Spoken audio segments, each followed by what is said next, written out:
صلاة بالسلام المبين لنقطة التعليم يا غرامي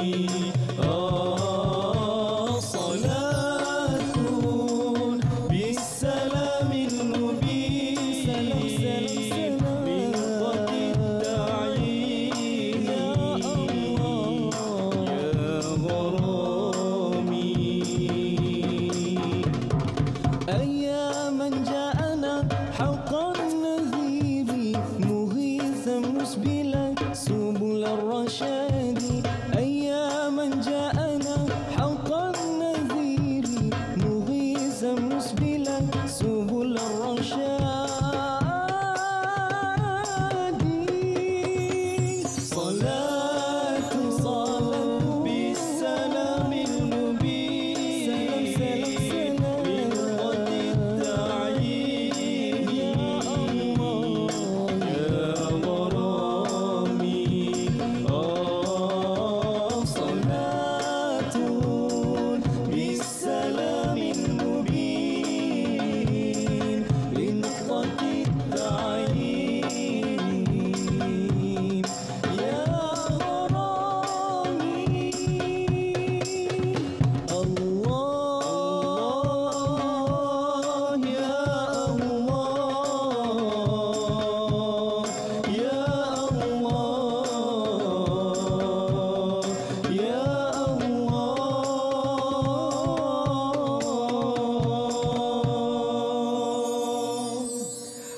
Assalamualaikum warahmatullahi wabarakatuh. InsyaAllah. Alhamdulillah wassalatu wassalamu ala Rasulillah wa ba'd. Terima kasih kepada kumpulan Zain dan juga The Sheikh Ben atas mukadimah Salatun Bissalamil Mubin. Anda bersama dengan kami, saya Don Daniel Don Biaji Dan saya juga Fakhrul Razi Kamarudin dalam rancangan Salam Baitullah, satu kerinduan, suatu kepastian, dibawakan oleh penaja utama kita, Olive House. We begin with nature. Terima kasih. Masya Allah. Ustaz Don. Ya, Ustaz Fakhrul, apa abang? Alhamdulillah Ustaz Don. Ya. Kita dah masuk malam yang Tiga. Itu Subhanallah. seperti biasa. Ya. Semalam anak ayam turun 10. Ya, hari ini berapa? Hari ini turun 9. Ya. Anak ayam turun 9. Mati sekok tinggal 8. Itu dia. Salam Baitullah ada slogan. Satu kerinduan, suatu kepastian. Itu dia. Esok 8 lah. Esok tinggal 8 anak ayam tu. Masya Allah. Okey, sana Ustaz Don. Ini malam ketiga kena lagi semangat kita kan? Betul. Semangat, nah. Dak, saya nak tanya, Ustaz Fakhrul, macam mana perkembangan sosial media kita? Ya, pastilah penonton di rumah kalau tanpa sokongan dia orang takkan jadi. Betul. Takkan jadi program ni. Terima kasih atas sokongan yang menonton di TV dan juga yang menonton di Facebook. Perkembangan semalam kita dapat daripada tim teknikal kita 26,000 penonton. Subhanallah. Yang menonton di sosial media daripada Ustaz Megat kan. Saya masuk media medsos dengan Ustaz Megat tu, sampailah episod semalam 26,000. Subhanallah. Kita ada share lebih kurang 463 share. Subhanallah. Itu data tak boleh bohong lah. Ada 600 komen lebih kurang. Maknanya sebelum tu 300 je. Ya. Meningkat. Betul. Ni maklum yang ada ni. Saya baca satu dua. Satu. Ada Puan Habibah Hussein, dia kata besar Kaabah malam ni. Sama tinggi dengan Ustaz. Baru seronok tengok. Kan malam ni Kaabah tu main tak? InsyaAllah lagi besar apa? Boleh boleh. Okey. Pasti. Boleh. InsyaAllah. Bolehkah kita nak panggil tetamu kita terus bersama dengan kita hari ini? Boleh tak? Elok. InsyaAllah boleh. Elok. Okey, kita nak panggil tetamu kita. Fadilatul Ustaz Datuk Dr.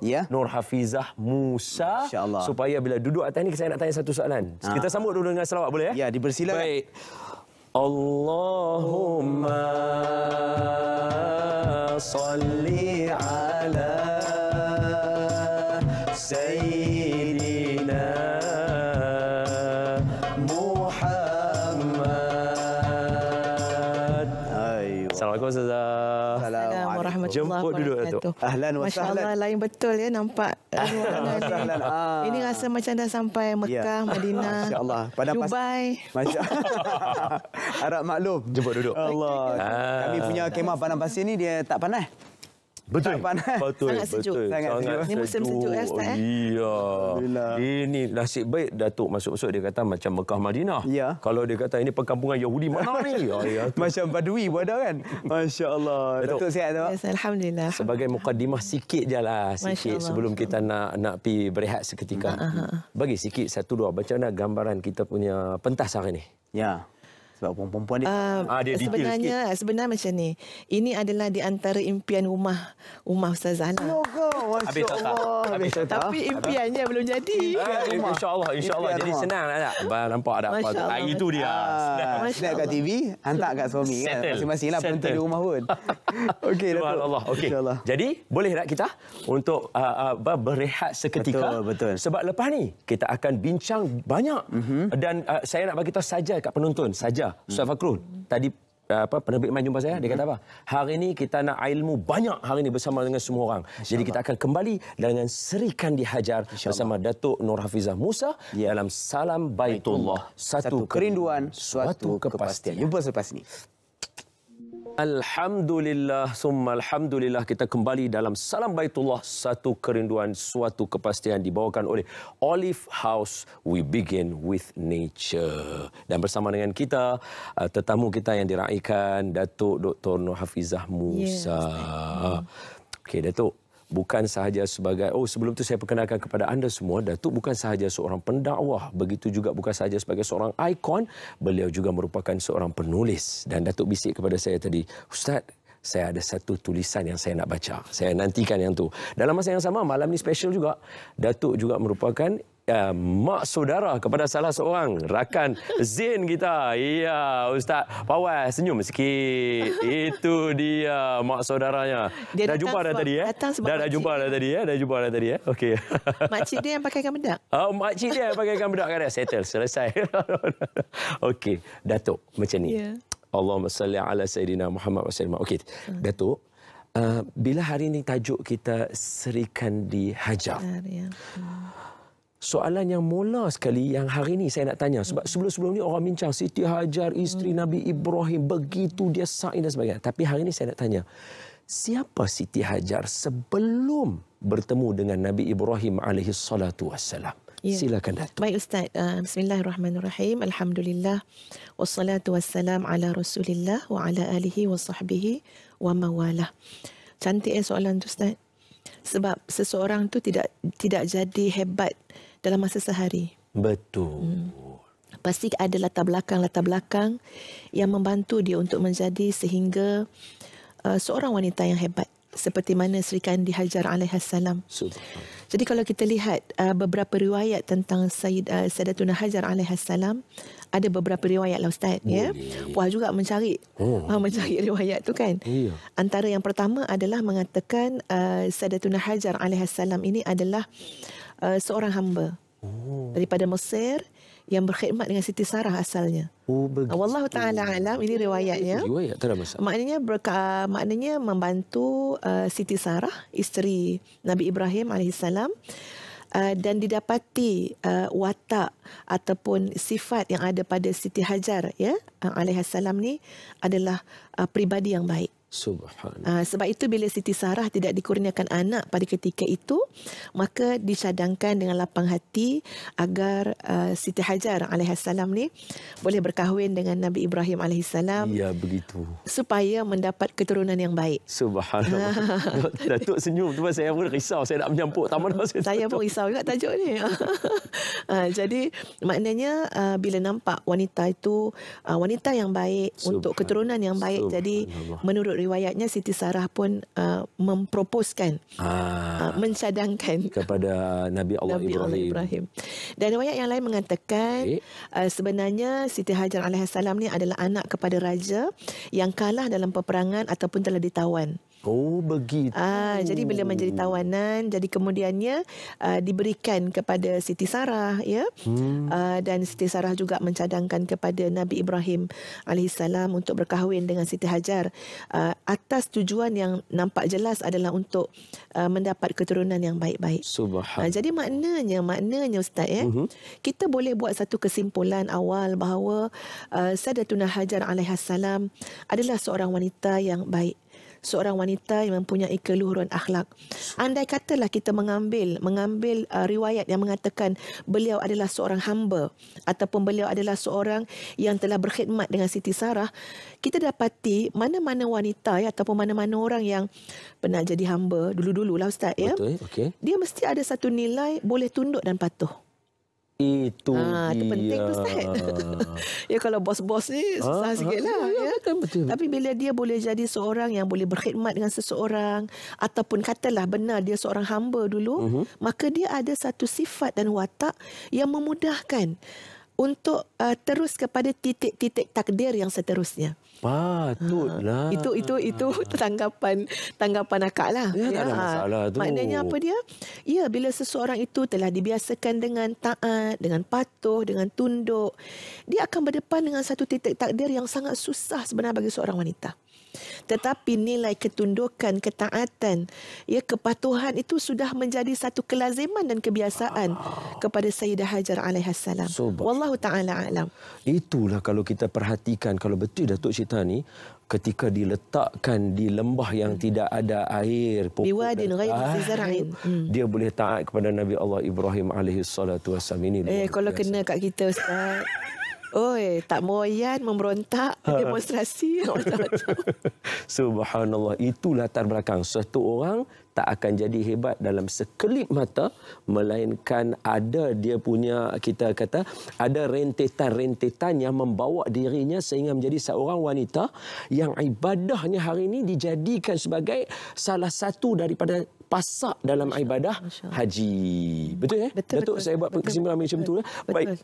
Kepada anda semua, insya-Allah selepas ini kita akan bersama dengan Ustaz Fakhrul.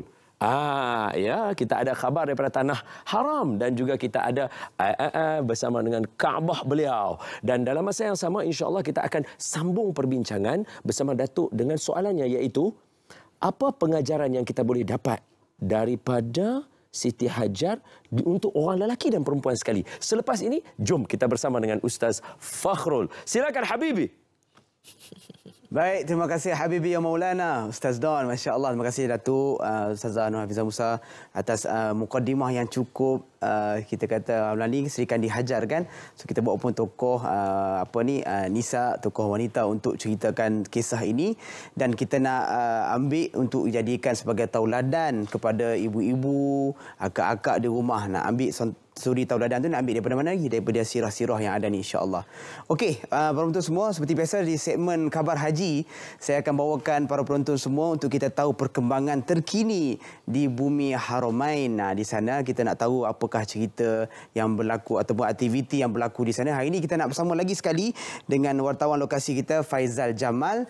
Katanya nak cerita apakah aktiviti terkini, katanya nak ziarah di kawasan Masyair. Macam mana keadaan Masyair sekarang? Kalau tahun lepas banyak SOP-nya. Kalau tahun ni macam mana? Jadi kita nak bersama dengan wartawan lokasi kita. Silakan Ustaz Faizal Jamal, dipersilakan.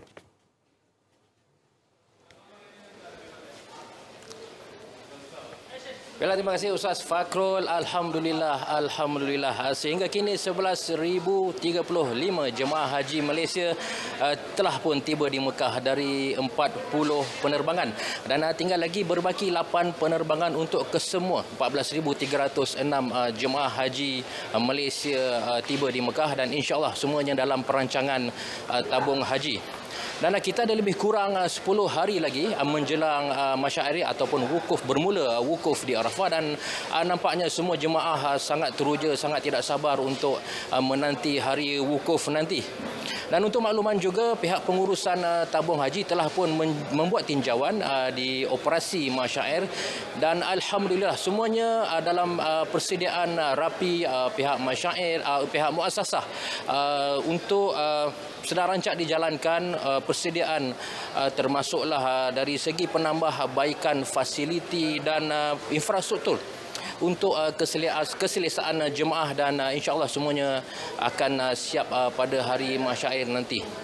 Dan untuk makluman, hari ini Kerajaan Arab Saudi akan melihat anak bulan untuk menentukan hari wukuf nanti. Dan sekiranya hari wukuf jatuh pada hari Jumaat 8 Julai, maka beruntunglah, alhamdulillah beruntunglah 14,306 jemaah haji Malaysia, kerana seperti mana yang kita tahu, banyak kelebihan yang boleh diperolehi sekiranya wukuf jatuh pada hari Jumaat. Dan untuk itu, sekian saja hari ini. Kita kembali bersama Ustaz Fakrul di Studio Salam Baitullah.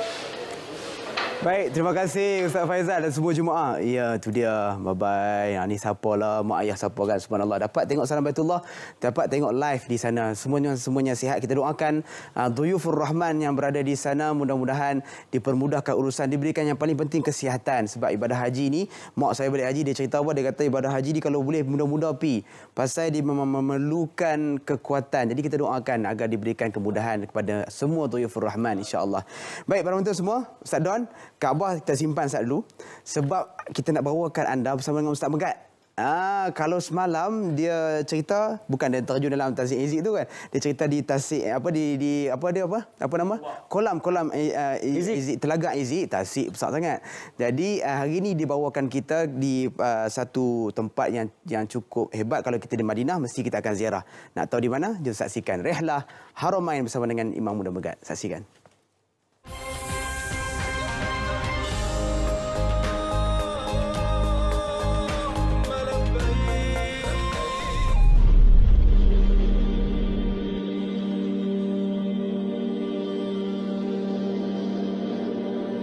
Sesiapa yang berkemampuan meninggal dunia di Madinah, maka meninggallah di sana, kerana aku akan memberi syafaat kepada mereka yang mati di sana. Hadis riwayat Al-Tirmizi.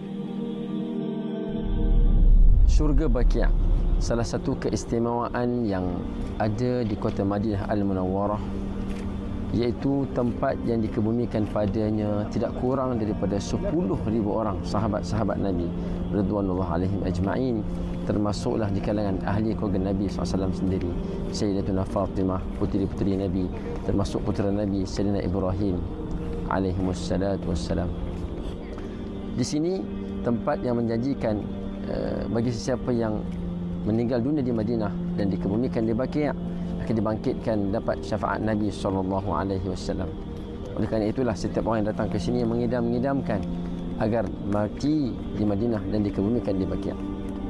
Dan sunat untuk datang berziarah ke perkuburan Baqi' ini disebutkan dalam kitab Al-Wafa'ul Wafa'.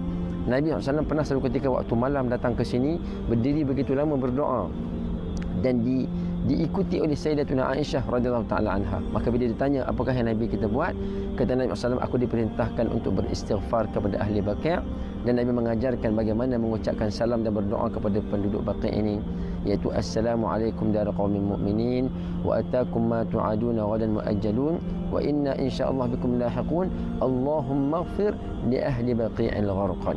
Ya Allah, ampunkanlah kepada ahli Baqi' al-gharqad. Dan kemudian kalau tuan-tuan datang ke Madinah Al-Munawwarah, ya, jangan lupa untuk datang berziarah ke Saqifah Bani Sa'idah. Di sini tempat yang berlaku sejarah yang besar dalam Islam. Ketika hari kewafatan Nabi SAW, baginda berada di rumah Sayyidatuna Aisyah, dan di sini orang-orang Ansar telah berkumpul untuk melantik pengganti kepada Nabi SAW. Ketika itu Sayyidina Umar yang sedang dalam kesedihan membayangkan hari kewafatan Nabi SAW, sahabat semua bersedih. Tiba-tiba orang Ansar berhimpun di sini, ya, orang Aus dan Khazraj, dan pemimpin mereka iaitu Sa'ad bin Ubadah berada di sini, dan mereka bermesyuarat untuk melantik pemimpin mereka. Sayyidina Umar berkata kepada Sayyidina Abu Bakar, wahai Sayyidina Bilal, panggil Abu Bakar daripada rumah Nabi SAW untuk segera kita menyelesaikan masalah ini. Datanglah Sayyidina Abu Bakar, Sayyidina Umar dan para sahabat Muhajirin ke sini dan berhadapan dengan orang-orang Ansar. Kata orang Ansar, wahai orang-orang Muhajirin, kamu semua adalah orang-orang terbuang, datang kepada kami dan menguasai kami. Sepatutnya kami orang Madinah, orang Ansar inilah yang menguasai atau melantik pemimpin di kalangan kami. Kata Sayyidina Abu Bakar As-Siddiq radhiyallahu ta'ala anhu, yang ketika itu melihat Sayyidina Umar nak melawan balas kepada orang-orang Ansar, dan Sayyidina Abu Bakar As-Siddiq radhiyallahu ta'ala anhu berkata, wahai orang-orang Ansar, sesungguhnya kepemimpinan ini tidak diketahui melainkan bagi orang Quraisy. Ya. Bahkan Rasulullah sendiri pun daripada bangsa Quraisy. Maka kata beliau, wahai orang Ansar, siapa sahaja di antara Sayyidina Umar dan Sayyidina Abu Ubaidah Al-Jarrah, dua ini yang kamu pilih untuk menjadi pemimpin kamu, aku ikut, ya, aku bersumpah setia mengikutnya. Tiba-tiba bangun Sayyidina Umar mengatakan, ya, aku rela mati, rela dibunuh daripada dipilih menjadi pemimpin, padahal di kalangan rakyatnya ada Sayyidina Abu Bakar As-Siddiq radhiyallahu taala anhu. Sayyidina Umar berkata, wahai orang Ansar, kamu tak tengokkah ketika Rasulullah sedang gering, ya, menghadapi saat kematian, Nabi tidak rela orang menggantikan tempat Nabi menjadi imam, melainkan Sayyidina Abu Bakar radhiyallahu taala anhu. Maka bangun orang-orang Ansar mengatakan, kami semua memohon berlindung daripada menjadi orang yang mendahului Sayyidina Abu Bakar. Maka ketika itu bangunlah Sayyidina Umar dan sahabat-sahabat yang lain berbai'ah, ya, bersalaman dan bersumpah setia dengan Sayyidina Abu Bakar As-Siddiq radhiyallahu taala anhu, dan terlantiklah Sayyidina Abu Bakar menjadi khalifah Nabi sallallahu alaihi wasallam, khalifah yang pertama dalam Islam. Sayyidina Umar balik semula, dan ketika itu dia duduk dalam keadaan lega. Dia kata apa? Sesungguhnya musibah yang berlaku pada hari ini lebih besar daripada musibah kewafatan Nabi SAW. Pada hari ini lebih besar daripada musibah kewafatan Nabi SAW. Kalau Allah tidak ilhamkan kepada kita untuk melantik Sayyidina Abu Bakar, nescaya umat Islam akan berpecah belah pada ketika itu. Jadi alhamdulillah, syukur pada Allah yang mengilhamkan pada para sahabat untuk mengikut panduan Nabi SAW, melantik Sayyidina Abu Bakar As-Siddiq radhiyallahu anhu menjadi khalifah yang pertama dalam Islam, menggantikan Nabi sallallahu alaihi wasallam.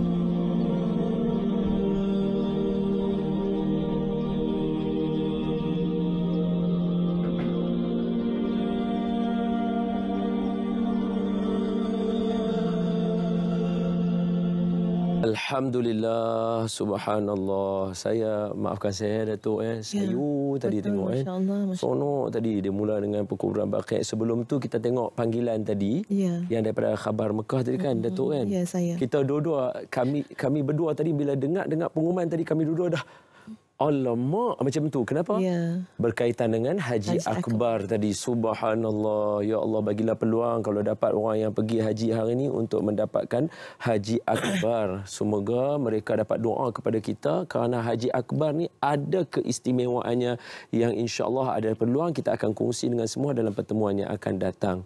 Dan maafkan kepada saya kepada semua, saya mohon maaf Datuk, saya berkata tadi bila kat perkuburan Baqi' tadi, sebelum tu dalam sayu ni duk abang juga, burung-burung tu bukan kita bayar dia untuk terbang, itu memang blockbuster punya kita ambil. Dia memang dia terbang belakang Ustaz Megat tadi tu, memang bawa burung-burung merpati di perkuburan Baqi'. Subhanallah. Datuk, saya nak mohon satulah.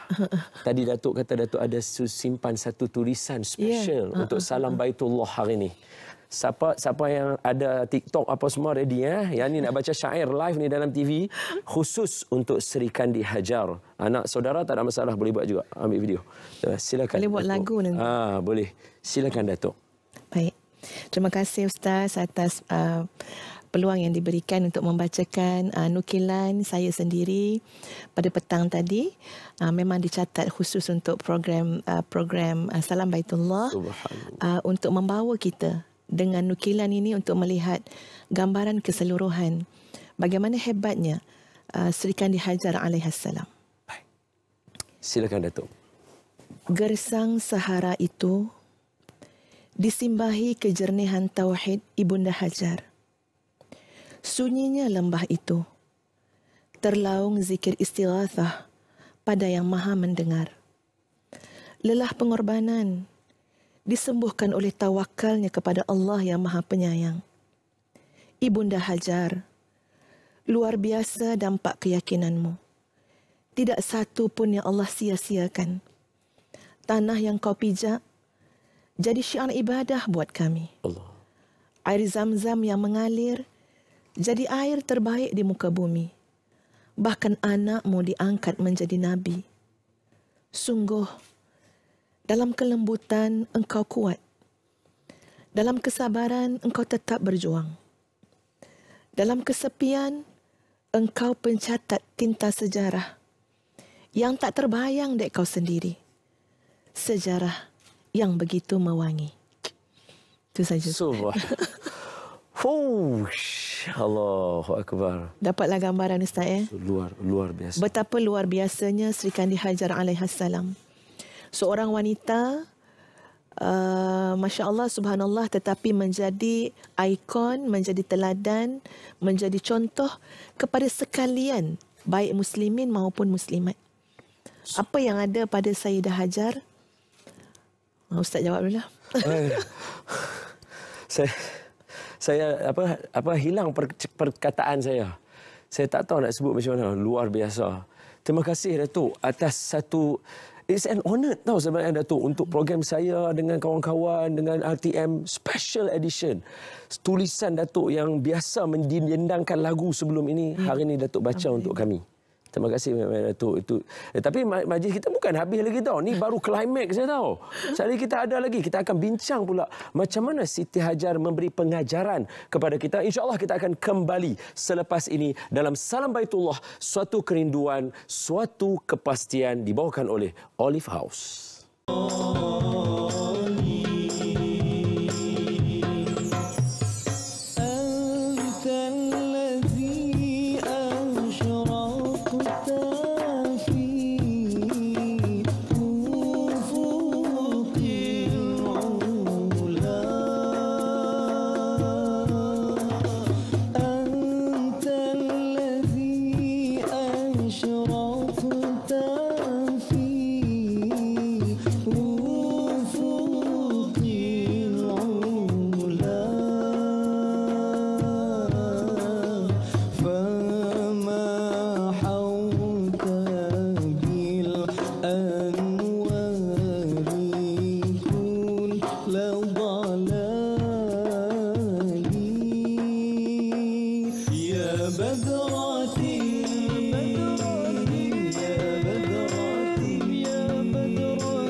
Subhanallah. Bukan sahaja kita, saya Datuk, yang enjoy kumpulan qasidah pun dia layanlah, ya Allah. Semoga Allah memberkati bunda kita Siti Hajar dan berikan kebaikan. Terima kasih Zain dan juga the Sheikh Ben. Barakallahu fikum jami'an. Dan kepada anda, hari ini kita masuk kepada perbincangan yang seterusnya. Okey, ini very important. Yang ni dia punya, orang kata apa? Isi kandungan untuk perbincangan hari ini, iaitu kita nak ambil pengajaran daripada Sayyidatuna Hajar alaihassalam. Datuk, bagi seorang perempuan, kita mula perempuan dulu ya, Datuk. Boleh, insyaAllah. Untuk seorang perempuan, apa pengajaran atau hikmah yang kita dapat ambil daripada ibunda kita Sayyidatuna Hajar alaihassalam? Silakan. Ustaz Don, pasti di sana pengajarannya sangat banyak. Tapi hari ini Ustazah sebutkan beberapa lah, ya. Pertama sekali, kita nak highlightkan bagaimana daripada kekuatan yang luar biasa yang ada pada Sayyidatuna Hajar alaihassalam. Di sana kita melihat rahmat daripada Allah Subhanahu Wa Taala. Percayalah ni semua penonton-penonton Salam Baitullah. Ya. Tanpa pertolongan daripada Allah Subhanahu Wa Taala, tidak ada apa yang kita boleh lakukan. Betul. Tadi sebelum kita start program pun, Masya Allah, Ustaz Don baca, Allahumma la sahla illa ma ja'altahu sahla. Iya. Wa anta idza syi'ta Sah. an taj'al al-hazna sahla. Tak ada yang mudah kecuali apa yang Allah jadikan mudah. Kalau Allah tak jadikan ia mudah, ia akan jadi payah. Inilah bendanya sahabat-sahabat sekalian, baik pada bunda kita Siti Hajar maupun kepada kehidupan kita sekarang. Kita tak ada kekuatan untuk menghadapi liku-liku perjalanan itu kecuali mesti berusaha untuk mendapatkan pertolongan dan rahmat Allah Subhanahu Wa Taala. Allah. Itu kunci dia, Ustaz. Subhanallah. Kita syarah panjang lebar pun kalau Allah tak tolong kita tak boleh buat apa. Betul, betul. Tak ada orang nak faham Ya, pun apa betul. yang kita Kalau Allah tak rahmati kita, tak ada apa. Tapi percayalah, inilah rahmat Allah yang sangat luas, yang Sayyidatuna Hajar alaihissalam hanyalah menjadi salah seorang daripada kita kata, nak kata pelakon tak best pula. Bintang-bintang Tapi yang bintang-bintang yang nak memberikan sinar yang panjang sampai ke hari ini. Subhanallah. Sebab itu kadang-kadang kita sebagai wanita, macam kita lah Ustaz, tak kira lah Ustaz sebagai lelaki-lelaki pun, kita kadang-kadang nampak skop hidup kita tu hanya pada hari ini, untuk diri kita, untuk keluarga kita. Kita tak nampak bagaimana kita hari ini jadi bintang untuk hari yang akan datang. Allahu Akbar. Kalaupun tak jadi bintang pada jutaan rakyat Malaysia, biarlah Ustazah menjadi bintang kepada anak-anak Ustazah. Subhanallah. Luar biasa. Sungguh Ustaz. Kalau lah tak apalah, orang tak tahulah kita sabar ke tak sabar ke tak apalah. Anak kita kat rumah, biar dia tengok mak dia sebagai bintang. Tapi benda yang kita perlukan adalah rahmat dan pertolongan Allah Subhanahu Wa Taala. Kedua Ustaz, sebab kita ni bergegas nak cakap. Tak kedua, betul. dua je. Enjoy je. Dua pun tak apa. Dua je nak Janji cakap. dapat. Yang kedua, cuba bayangkan keadaan Sayyidah Hajar alaihissalam, seorang wanita dengan anak kecil di tengah padang pasir. Kita yang bicarakan hari ini, mungkin lepas kita bicara 2 minit, 2 ataupun 2-3 minit, lepas tu kita pergi makan, kita pergi tidur lah. Kan? Tapi untuk Sayyidah Hajar alaihissalam yang mengalami keadaan itu setiap saat dan detik dirasai oleh jiwa dia. Pedih Ustaz. Oi, siapa yang kena uji dia tahulah.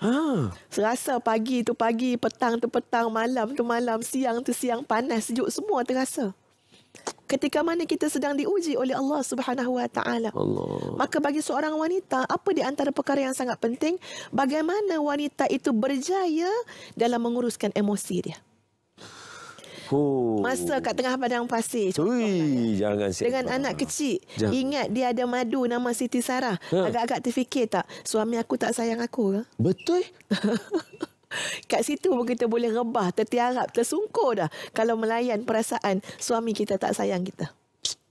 Kalau kita rasa macam semua ini satu kezaliman kepada kita, kat situ pun kita kalah dah Ustaz. Tak boleh buat apa Ustaz. Tapi Sayyidah Hajar menguruskan emosi dengan keyakinan kepada Allah, dengan tauhid kepada Allah. Idzan innallaha la yudayyi'una. Allah tidak sia-siakan kita. Selesai Ustazah. Sempoi kita kunci rapat. Selesai. Orang orang cakap untuk orang perempuan itu 2 pengajaran yang disampaikan oleh Fadlatul Ustaz Datuk. Dan ingat, kita ada satu lagi untuk lelaki. Sebelum itu, jom saya bersama dengan kekasih hati saya Ustaz Fakhrul. Silakan dengan Kaabah anda. Masya-Allah. Barakallah. Terima kasih Ustaz Don, terima kasih Fadilah Doktor Datuk yang ceritanya cukup baik, Sri Kandi Hajar. Kalau dengar tadi kan, macam jauhlah kita ni dengan pengorbanan yang dilakukan oleh bunda kita Sayyidatina Hajar radhiyallahu anha. Masya-Allah, subhanallah. Jadi kita nak sambung, saya nak bawa kepada para penonton. Hari ini Kaabah kita ada lagi. InsyaAllah. Okey, jom. Saya nak tunjukkan para penonton apa lagi yang kita nak cerita untuk Kaabah. Nah, dia keluar dah. Maklum kata tak cukup tinggi, dah tinggi dah. Saya dah tinggi sama dengan penjuru rukun Yamani. Okey, baik para penonton semua, semalam kita dah cerita tentang apa ni Hajarul Aswad kan. Yang saya nak recap yang mana Ustaz Mahathir Joy bagi tahu kan, kalau kita semayang tu seolah-olah kita dah menghadap 2 kiblat. Kita menghadap Kaabah. Kan ni adalah Hajarul Aswad yang nampak yang bulat tu kan. Yang bulat tu penjuru setentang dengan tu adalah rukun Yamani. Rukun Syami. Jadi di sana itulah menghala ke Baitul Maqdis. Seolah-olah kita menghadap Kaabah dan sana juga lah Baitul Maqdis. Itu saja nak recap je lah. Okey, tepi Hajarul Aswad yang bulat tu, sebelah tepi dia tu, di situ dah dinamakan multazam, iaitu Nabi sebut di antara rukun Hajarul Aswad dan pintu Kaabah adalah multazam. Sayyidina, ada satu cerita Sayyidina Abdullah ibnu Umar radhiyallahu anhu, ketika mana dia sampai di tawaf, dia menyentuh Hajarul Aswad, kemudian lepas sentuh Hajarul Aswad dan cium Hajarul Aswad apa semua, dia berada di antara rukun, iaitu rukun Al-Hajarul Aswad dan juga pintu Kaabah tu. Dia duduk di tengah-tengah situ, nama dia multazam. Apa dia buat? Dia meletakkan dada dia tak macam tu, macam kalau saya tengah izin menghadap situ kan. Kemudian dia meletakkan pipinya dan juga meletakkan tangannya macam tu. seolah berdoa dan dia kata hakadha, macam inilah aku nampak Nabi SAW buat.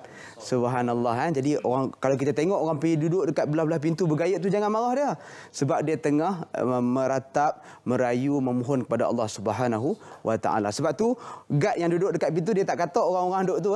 Dia tak katok maksudnya kalau orang yang tolak-tolak tu dia marah. Dia marah. Tapi orang yang duduk di situ dia tidak halau. Okey. Kemudian boleh pusing tak Kaabah saya? Cuba pusing tengok.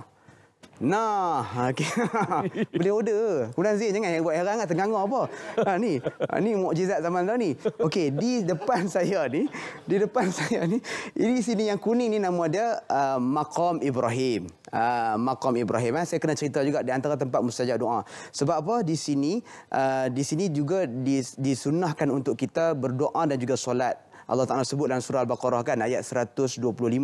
Wattakhidhu min maqami Ibrahim musalla. Dan kamu jadikan tempat maqam Ibrahim ni tempat untuk kita solat. Jadi lepas kita tawaf, disunatkan untuk kita solat di belakang maqam Ibrahim, maqam Nabi Ibrahim kan. Tapi orang tanya pula, asal kecil je maqam Nabi Ibrahim, kecil ke dia? Bukan, ini bukan maqam jasad Nabi Ibrahim, tetapi di sini terletaknya batu masa mula-mula Nabi Ibrahim. Dan jadi kita ceritakan anak Sri Khadijah Hajar, anak dan juga suaminya iaitu Nabi Ismail alaihissalam. Mereka berdua membina Kaabah Baitullah ni atas perintah Allah Subhanahu wa taala. Jadi di situlah terletaknya batu yang diturunkan dari syurga bersama dengan Hajarul Aswad ni. Nabi Ibrahim pijak, dan untuk membina Kaabah dia lekat bekas tapak kaki. Jadi di situlah disimpan kan kesan tapak kaki Nabi Ibrahim alaihissalam. Masya-Allah. Okey, cukuplah takat tu. Insya-Allah esok kita sambung lagi cerita tentang Kaabah kita insya-Allah. Okey, kita nak berehat seketika, jangan ke mana-mana. Lepas ni ada lagi bersama dengan Datuk dan juga Ustaz Don. Kita jumpa selepas ini dalam Salam Baitullah, satu kerinduan, suatu kepastian. Alhamdulillah, kita kembali dalam Salam Baitullah, satu kerinduan, suatu kepastian. Itu dia yang dibawakan oleh Olive House, penaja utama kita. Dan kita akan menyambung perbincangan dengan Fadilatul Ustazah Datuk Dr. Nur Hafizah Musa berkaitan dengan pengajaran daripada Siti Hajar untuk orang lelaki pula. Jadi kalau dah tajuk orang lelaki, tak boleh kalau saya tak panggil dua orang lelaki penting dalam Salam Baitullah ini. Dipersilakan sahabat dan kekasih hati saya, Ustaz Fakhrul dan juga Ustaz Imam Munah Megat bersama dengan kita. Falyatafaddal mashkura. Assalamualaikum. Waalaikumsalam warahmatullahi wabarakatuh. Habibi. Jadi sudah duduk lipat kaki tak boleh bangun, sudah bebas. Allah. Datuk okey Datuk Alhamdulillah. Terima kasih Datuk. Saya tengok daripada tadi. Ya, kita pun tengok kat Kaabah. Itu. Sama Megat, macam mana? Babak. Okey ya. Dengar Datuk punya puisi, masya-Allah. Uish, masya-Allah. Dia kenal dengan Ustaz Megat punya tadi tu. Oi, pandai ya, burung tu dia terbang tu, comel lah. Dia belanja. Tu, dia belanja lagi lah. Illallah Muhammad. Untuk Salam Baitullah kan. Okey, sahabat-sahabat. Baik. Tadi Datuk dah cerita kepada kita sedang penonton semua. Baik. Macam mana pengajaran orang perempuan nak dapat dua benda. Satu dengan izin Allah Subhanahu wa taala dan rahmat Allah. Yang kedua menguruskan emosi. Betul. Bagaimana dengan orang lelaki? Sedangkan yang berlari ketika Safa dan Marwah adalah lelaki. Silakan Datuk. Daripada kisah Sayyidatuna Hajar alaihissalam, apa yang boleh saya katakan kepada semua rijal yang ada ni lah khususnya, jangan dikesampingkan wanita-wanita dalam hidup kalian. Allah. Awal-awal kena dah. Awal-awal kena dah. Sebab kita tengok macam mana Nabi Ibrahim alaihissalam tak sempurna cerita itu tanpa adanya Siti Sarah alaihissalam dengan Siti Hajar alaihissalam. Kita tengok Nabi Musa alaihissalam, tak sempurna cerita itu tanpa adanya seorang ibu yang menguruskan emosinya. Allah sebut apa? La takhafi wa la tahzani inna radduhu ilaiki wa ja'iluhu minal mursalin. Jadi masya-Allah, dalam Quran pun sebut kan, laki-laki dan perempuan itu saling bantu-membantu. Dan ini kisah-kisah di hadapan kita menunjukkan bagaimana kerjasama di antara laki-laki dan perempuan yang harus kita hargai supaya kita dapat menjadi bintang. Ya, bukan nak jadi biasa, nak jadi bintang. Jangan difikirkan bintang itu untuk laki-laki saja, untuk perempuan saja. Tapi bintang untuk ummah ini. Itu yang pertama. Dan yang kedua, percayalah laki-laki yang dicintai oleh Allah Subhanahu Wa Taala akan Allah mudahkan urusannya. Nabi Ibrahim alaihissalam bukan mudah sebenarnya nak uruskan satu isteri dengan anak kat padang pasir. Yang satu lagi di satu istana, di satu tempat. Ya, ada konflik yang berlaku, kita faham. Tetapi lihat dalam Al-Quran berapa banyak doa Nabi Ibrahim alaihissalam. Terlalu banyak. Kalau kita nak tengok dengan doa mak-mak dalam Quran, tak banyak. Doa orang perempuan dalam Quran. Betul. Tapi doa seorang ayah. Doa seorang suami. Sebab suami inilah yang nak jaga rumah tangga, nak jaga keluarga. Ya, baik isteri, baik anak. Dan Masya Allah, subhanallah, ya, kita dapati bagaimana di tengah-tengah, ya pasti rasa macam-macam perasaan pada Nabi Ibrahim, tapi itulah dirafakkan banyak-banyak doa kepada Allah Subhanahu Wa Taala dengan penuh keyakinan dan pergantungan untuk mengharapkan kebaikan kepada semua pihak. Bukan satu pihak. Sayyidatuna Sarah dapat anak Nabi Ishak. Masya Allah. Subhanallah. Ya, Sayyidatuna Hajar dapat anak Nabi Ismail alaihissalam. Masya Allah. Masya Allah, dan sampai ke hari ini bahkan selawat kita pun terus mengingat kepada Nabi Ibrahim alaihissalam. Subhanallah. Ya, kama sallaita ala Ibrahim wa ala ali Ibrahim. Ini perjuangan sebuah keluarga, ya, yang menunjukkan kepada kita bagaimana hebatnya akidah tauhid. Ya, yang kemudian kita dapati kerjasama di antara anak, isteri, ayah. Ini keluarga yang sebenarnya kita patut angkatlah, Ustaz. Ini keluarga syurga lah, subhanallah. Ini keluarga luar biasa. Ayahnya power, ibunya power, anaknya power. Lahir keberkatan daripada keduanya menjadi air zam-zam. Walaupun bukan semua orang pergi Mekah, tapi semua orang dah minum air zam-zam. Allah. Oh, Dia sambung sampai sekarang keberkatannya. Itu dia, subhanallah. Subhanallah. Ustaz Fakrul, Ya. Ustaz Megat kita ni. Tengok syok ni tadi tu. Hey, Ustaz Megat pandai. Tadi yang dekat kepimpinan tadi, apa Saidina Abu Bakar tadi tu. Sikitlah Ustaz Megat, sikit. Dalam pengalaman duk bawa tim RTM pi untuk Salam Baitullah tadi ke sana tu. Ya. Apa sikit satu benda yang manis lah. Share dengan kita sikit. Orang nak tahu esok macam program macam mana. Ya. Silakan. Kalau kata sikit yang manis, semuanya manis belaka. Banyak manis. Jadi pengalaman saya dengan kru RTM yang pergi ni seolah macam Allah Ta'ala mudahkan segala urusan. Tempat-tempat yang biasa kita nak pergi tak boleh, ada kawalan ketat dan sebagainya, tapi jadi senang. Allah. Contoh di Bakat, siapa ada pengalaman di sana, polis keliling. Betul. Kan? Kita nak duduk, nak ambil video tu susah. Tapi nak belanja kepada rakyat Malaysia, Masya Allah. suasana tu, gambaran tu dengan feel lepas subuh tu, Alhamdulillah Allah mudahkan. Mudah-mudahan sebab tu Allah terima jugalah kita punya amalan, insya-Allah. Amin, amin. Sebab tu kami duk tengok tu kata, ni belanja betul ni. Bukan kerjasama, cuaca awan belakang tu, belanja tu saya Tak ada pun pakat wah, tak ada pakat wah. Bukan tak pakai green screen apa semua. Bukan. Tu real punya, subhanallah. Terima kasih Ustaz Megat. Ya. Oh, terima kasih banyak. Baik. Alhamdulillah. Okey, kepada semua yang menonton. Sebab kita akan ini sekejap lagi nak penutup kumpulan Zain. Betul. Tanpa rancakkan penutup kita untuk orang semangat untuk esok. Dan kepada penonton, saya nak ucapkan jutaan terima kasih kerana setia bersama dengan kami. Betul. Kepada Fadilatul Ustazah Datuk Dr. Nur Hafizah Musa, terima kasih atas Ustazah. perkongsian yang membawa jiwa kami. Betul. Thank you my brother. You've Thank done you. a good job tadi ya dengan Kaabah. Nampak macam dah selesa sangat dah tu. Dan juga kepada Ustaz Megat, thank you so much Ustaz Megat kerana membawa kita mengembara berjalan untuk tengok, dan kepada penaja utama kita. Siapa dia Ustaz Fakrul? Olive House, we begin with nature. Ya, terima kasih banyak-banyak kerana sudi menaja Salam Baitullah, dan lihatlah kepada apa yang kita sediakan kepada anda semua hari ini. Ya. Kami tak boleh jadi macam ni tanpa sokongan daripada semua. Teruskan share dan like dan bagikan kebaikan kepada semua, dan juga tahniah juga kepada pemenang yang berjaya dalam kuis harian, dan akan datang insya-Allah kuis terkumpul. Wallahu alam, ampun maaf kepada kami. Aqulu qawli hadza wa astaghfirullahal azim li wa lakum. Assalamualaikum warahmatullahi wabarakatuh. Silakan. ظهر الدين المؤيد بظهور النبي أحمد. ظهر الدين المؤيد بظهور النبي أحمد. يا هنانا بمحمد ذلك الفضل